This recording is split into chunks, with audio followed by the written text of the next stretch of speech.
Kettlebell cleans, which is going to be down on the ground. You're going to squat down, then you're going to pick this up and pull it up to your shoulder. Oh, this is so hard to watch. This is so hard to watch, guys. This clean is from a nightmare. Grüß mich dran, Gregory von Lebe stark here. Vince from V-Shreds. It's basically a meme at this point. Let's check out this kettlebell workout from my main man, Vince from V-Shred. Guys, this guy has been shredded. He not only looks shredded, but the guy has been shredded to pieces by competent professional and legit coaches all over YouTube. It's crazy how he was able to amass this amount of following, but I guess he's just a very good looking guy. So people believe folks who are good looking. Always be careful. I know I'm good looking, so you can believe me anything.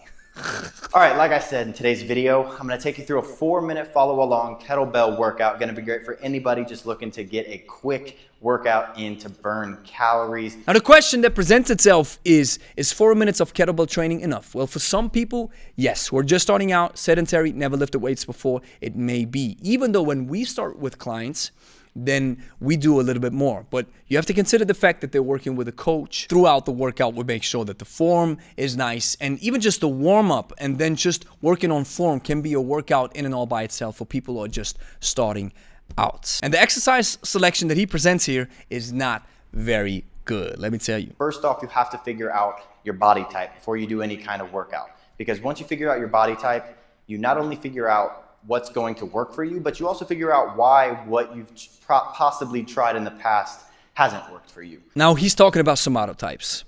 And somatotypes, some people are clearly against them. Some people have some merit or think that somatotypes do have some merit.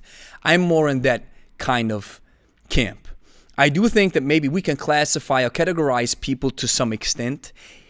Yet, when it comes to working out, it depends on goals. Most people who want to lose weight, when they start working out, the best idea would be to burn as much calories as possible and do compound movements. Use the full body if this is possible. Saying, for example, a deadlift is not good for you if you are a mesomorph, or a press is not good for you if you are a ectomorph. This is complete bullcrap. This is not true. So he takes this very vague generalization and puts it on the map as an absolute, as a fact, which clearly raises not one, but many red flags. So if you've been that person who has ever tried low-carb diets or tons of steady-state cardio and you really struggled to get in shape, you struggled to burn body fat, struggled to burn muscle, it's probably because you were following a plan that wasn't for your body type. Well, no, it's probably because most people who are following a diet, who are starting a workout regimen, most of them don't push through. That's one of the biggest aspects. People have problem with consistency. That's one thing. The second thing is that most diet plans don't work because they don't treat the roots of the problem, habits. They only treat the symptoms. And when it comes to exercises, you want to make sure that you find something that you like doing. It's a complete waste of your time if I'm telling you that kettlebells are such a powerful tool, which they are, and then you don't like it. And then you say, well, I tend to jogging, or I'm more the heavyweights barbell type of guy or gal. You have to find what works best for you. But most people struggle with consistency. And not that they chose exercises or diet plans who were not working according to their body type. It's only going to be 2 different exercises, so you don't need a bunch of different weights of these kettlebells. I just have a 20-pound kettlebell here because all we're going to be doing are kettlebell swings, which I actually liked it. Now, before we get into the form, I like the idea, the simplicity. We probably read Pavel Tsatsoulin's book or maybe heard about it. The simple and sinister idea where you only take 2 exercises, there's power in simplicity. Really want to focus on driving with your legs. A lot of people think that kettlebell swings are now, a lot of... what most people do, you see how low he gets? This is, maybe we could call it a squat swing. And if you only have a 20-pound kettlebell, which would be, what, it's an 8 kilo or 10 kilo, then he's probably way too strong to work a beautiful swing with enough weight to trigger the right muscles, to force him to apply the right technique. That's what we always say. If you work with weight who is just way too light, then you can use your arms and you can do whatever. So he goes down into a squat position. He's not hinging, so he's not using the perfect form, so to speak, when it comes to the kettlebell swing and the hinge movement. Even though we could say there is a squat swing variant, I don't think that he was aiming for that variation. Shoulders. It's not as much as your shoulders as some people may think, because what you're doing is squatting down, bringing it back behind your body, and then thrusting through your glutes. It's a leg only exercise, legs only. I don't know why he comes up with that idea of saying, well, it's not for your shoulder. That's for people who don't understand kettlebells, how they work. Because if you want to do front raises, you best do them with dumbbells, where you want to really target your delts. Other than that, the kettlebell swing is purely a leg exercise. And swinging it out and then back down, squatting, swinging it out. So not squatting. It's important for you to understand that you want to hinge first. Like I said, it's 2 variations, but we always recommend that you learn the hinge motion of the swing first, because this is where the power lies. And then if you are looking for some variety, like we always say, varieties for fun, then you can do a squat swing variation. And then we're going to go into kettlebell cleans, which is going to be down on the ground. You're going to squat down, then you're going to pick this up and pull it up to your shoulder. Oh, this is so hard to watch. This is so hard to watch, guys. This clean is from a nightmare. Now, I have to admit, guys, this is not the first time I've seen this, but I always feel like every time he brings it up in that position, you have some ligaments in your shoulder who are responsible that your external rotation stops, right? So what he does is he slams that weight always in that overly externally rotated position. So always slamming against the ligaments. And what it does to the elbow, watch Athlean-X's video. This video, or this form, has been torn apart many times, and I found this video on Facebook, and it was requested that I have to react to it. But clean, so you're going to twist it around, pull it up to your shoulder. This is so, I've seen it so many times, but it hurts. It's like, you know, like he carries it like a handbag. All right, do women? Yeah, they kind of.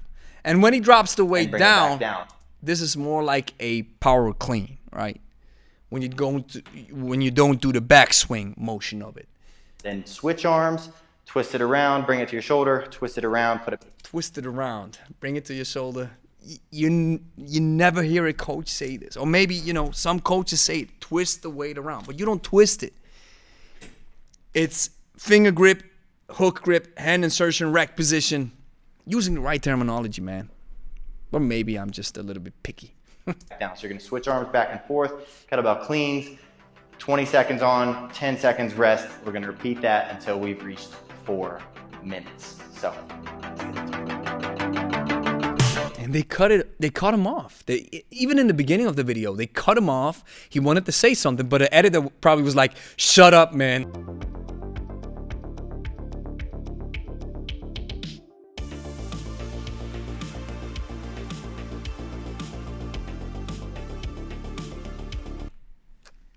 This is so painful. This is so painful to watch, even though I've seen this multiple times. It's not the first time. Everybody's been shredding this technique to pieces on YouTube. Elbows, shoulders. Who signed this off? Who signed this off? Who?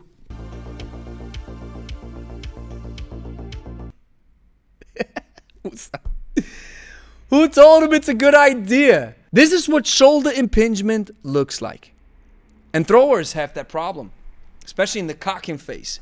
And then in the it's called, I think, push through, where the shoulder always gets that stress. In that highly external rotated position, then the arms up in the air, abducted. And this causes trauma and problems in the shoulder. So you see, guys, it's so incredibly important that you find somebody, find a coach who really knows his stuff, who's backed by some credentials where you say, okay, this guy or this gal learned it from some place where they have a foundational knowledge of kettlebell training. But